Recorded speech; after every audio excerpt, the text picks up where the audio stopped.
Loving yourself truly comes with facing what you may have hated most about yourself.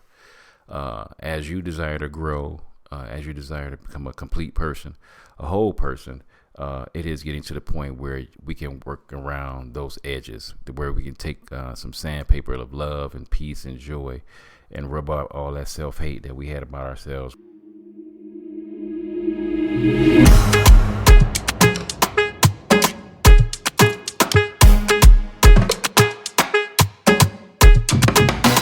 Welcome, family, to the Bacon Bits Podcast, where we desire for you to take the bits of information and immediately apply them to your life for success. The ground rules for our podcast is that it will always be encouraging, uplifting, and informative. The areas of life that we will be talking about on the Bacon Bits Podcast is dealing with having a balanced life. And I need to hear y'all say it. Say valuable. Information applied equals success. What's up, family? And as we jump on into this day's episode, what we're going to be talking about today is selfishness versus self-love.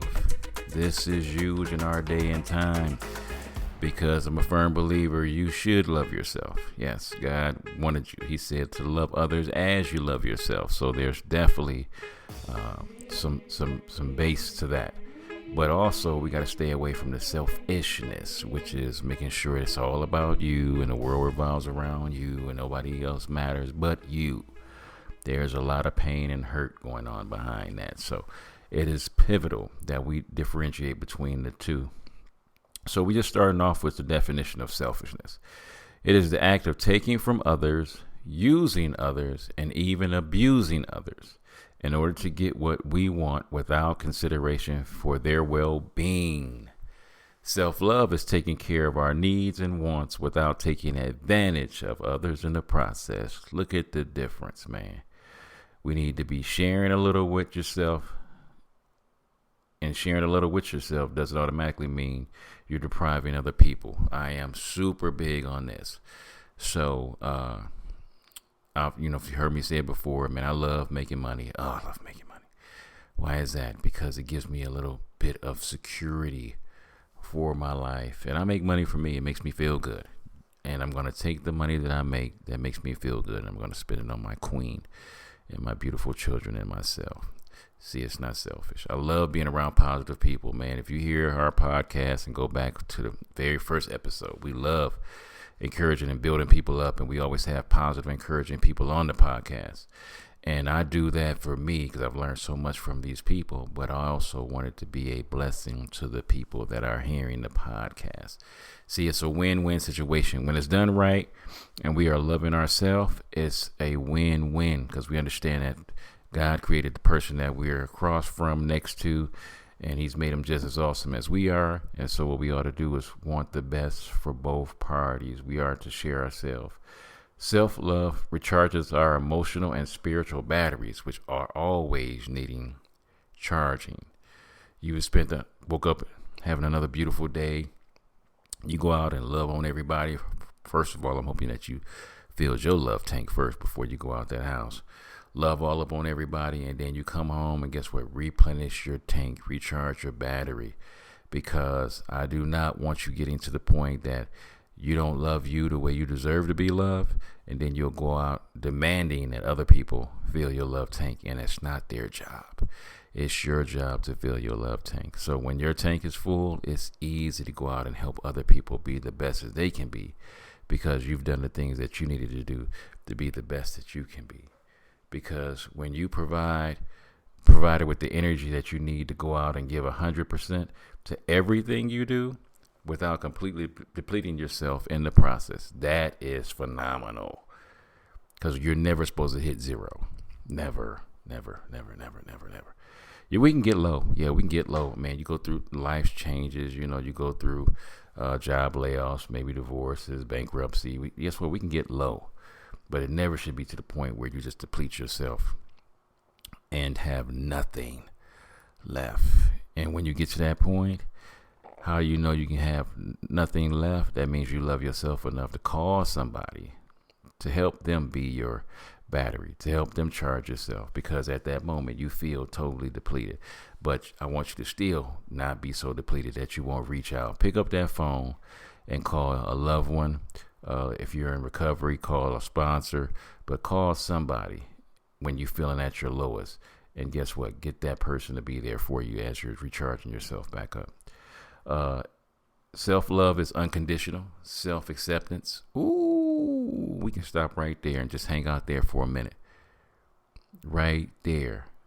Self-love is unconditional self-acceptance. Yes, there will be times, and I'm talking about quite often, where you will get on your own damn nerves. I'm one of those people. I love me. I love me very much. But there are times I just get on my own nerves. But I also have to be totally self-accepting of, you know what, you made a mistake. You sin, ask God for forgiveness, forgive yourself, and move on. Because it doesn't matter, that you made a mistake, because guess what? We make mistakes. Hopefully it's not, something totally detrimental that hurt and harmed somebody else. But when we make mistakes, to come up and be accepting of ourselves, you're human. You're going to make mistakes in the future, and be forgiving. Therefore, not being a narcissist. I've been around quite a few of those, and I believe in my heart, before I really fell in love with Jesus, that's what I was. I was a narcissist. It was all about me. The world revolved around me, and that was huge in my, disappointing, sad state. But it had to become, when I felt myself with God's love and became the man that God called for me to be. That's where the self-deprecation, the self put down, the beating myself up, beating everybody up around me because I didn't love myself, was a huge flaw. So I'm so grateful to have found Jesus and added him into my life. And I just added for him to be life, and for me to love him, and then to love myself, because with the love that he gives you, we ought to love ourselves. Love in oneself is the prerequisite for loving others. I am big on that. You cannot truly love other people until you love yourself. And for others to be able to love you, you want to be friendly. It says if you want friends, you have to show yourself friendly. So that's super important, man, to love yourself. God desires that for each and every one of us. Each and every one of us are fearfully and wonderfully made. You are made in the image and likeness of God. You are unique. So there ought to be something that you can find in yourself that has you love yourself. Something that you do that you know is phenomenal. Something that you do that's exceptional. Something that you do that is like nobody else on this planet.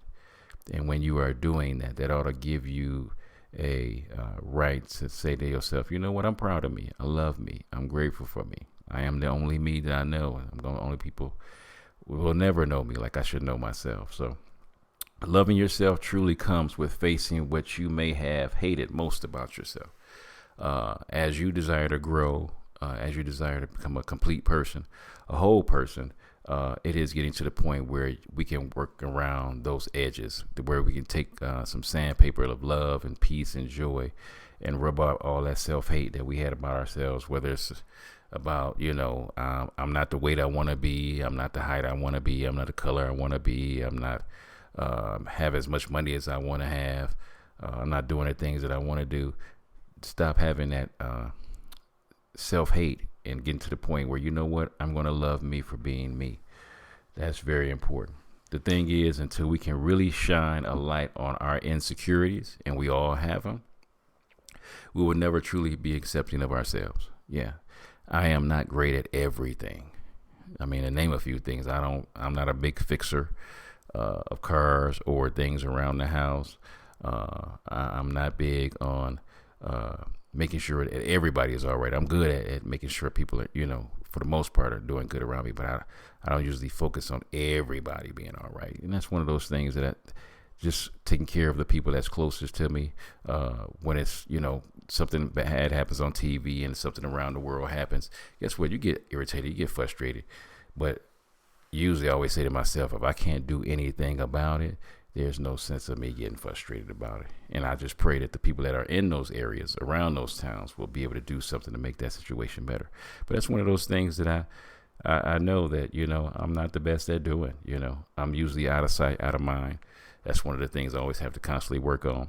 So I have quite a few things, quite a few insecurities, quite a few shortcomings in my life, but I don't beat myself up and destroy myself. I say, you know what? These are areas that I have. These are areas that I can grow in, and these are some things that I can work on. Because growing up with not enough acceptance and too much shame, we may cling to our shortcomings, our past failures, and our poor decisions. And that's what we have to make sure. Guess what? We can have those things. Yeah, you're going to have the shortcomings. Yeah, you're going to fail. It's a given. No ifs, ands, or buts.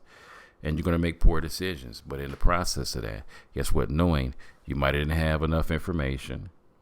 So that's why you made poor decisions.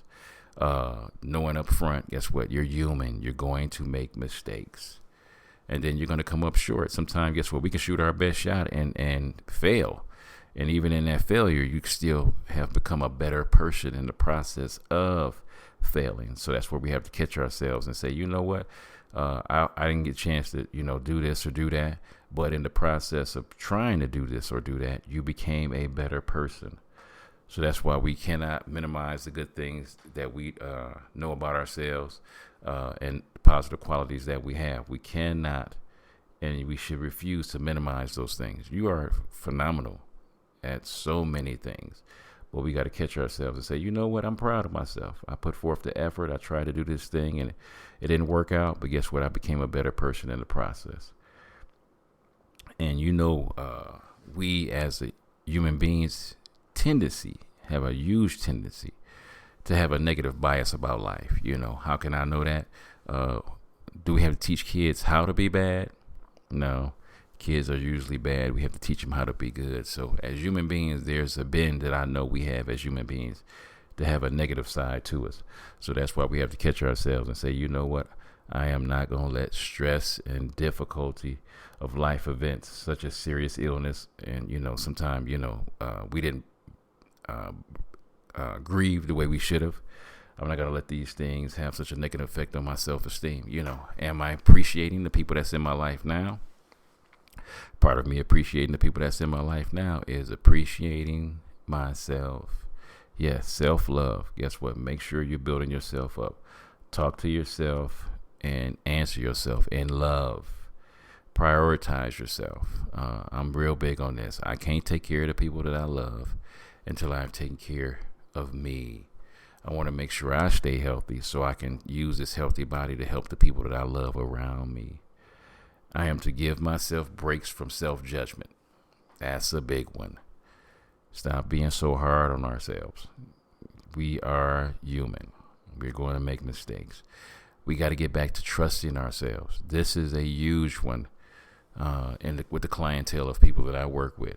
The shame and the guilt is such a big thing when alcohol and drugs have consumed your life. So we have to get to the point where we can be impeccable with our word to ourselves. We got to believe and get to the point that when we say something, we trust ourselves again to carry through on the very thing that we said. We can make vows to ourselves again. And when we make vows, we ought to get to the point where, you know what, because of my values, I refuse to not keep my vows to myself.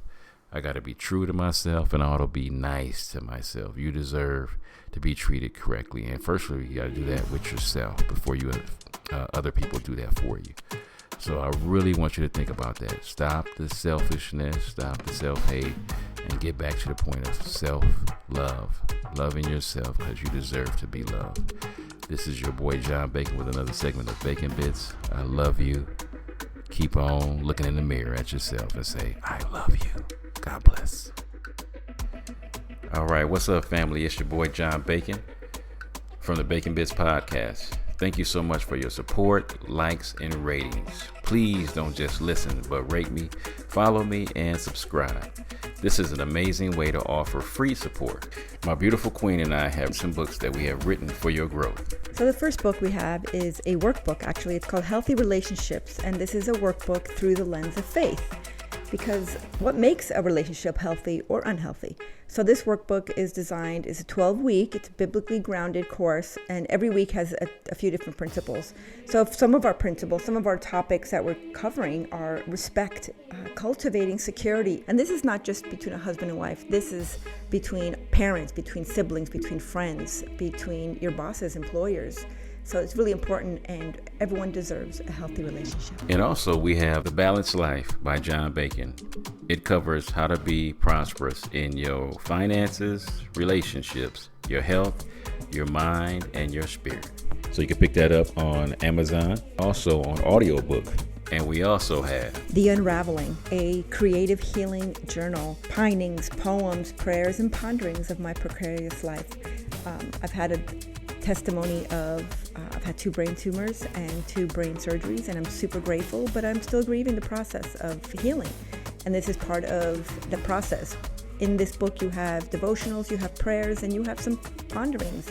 And in between these pages, there's a space for you to also be prompted to paint and to create your own, or maybe you want to write something in these books. This is part of your creative healing journal that we get to walk through together. And you guys can just head over to Kingdom Servants First. Kingdom Servants, the number 1 st.com, and you can purchase all 3 of these books. Thank you for your support, your love, and your contributions. God bless.